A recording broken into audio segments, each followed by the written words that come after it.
Hello mga mamits!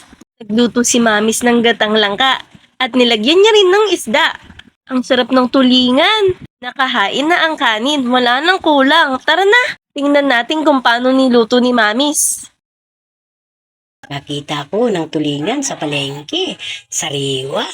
Ayan, pinaksiw ko na yan. May paminta na rin yan. Mas masarap kasi yan, tulingan sa gata. Pinatuyo-tuyuan ko muna yan. Tara na. Maggata na tayo. Diyan ako maglalagay ng unang gata ay ng pangalawang gata. Sorry. Yung pangalawang gata, hindi ko ninugasan. Yung pinaksiwan ko kanina ng tulingan. Dagdag lasa pa yan.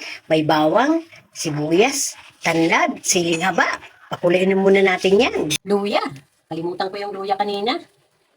Saka, magic. Para ma-magic, ang sarap. Paminta. Magtimpla na tayo ng asin. At ilalagay na natin yung gulay na langka. Wow, gulay tayo ngayon, Mamis.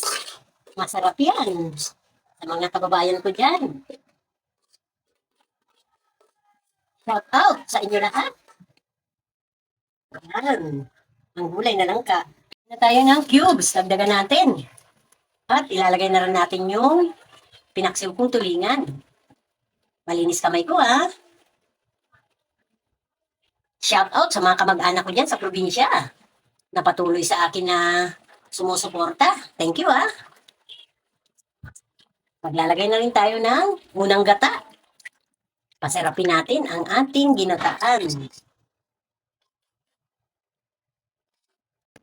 Ang sarap, ang bango. Kitang-kita mo. Tikman na nga natin. Napakasarap. Maglagay na tayo sa isang lalagyan para kumain na. Kayo, kain na rin kayo.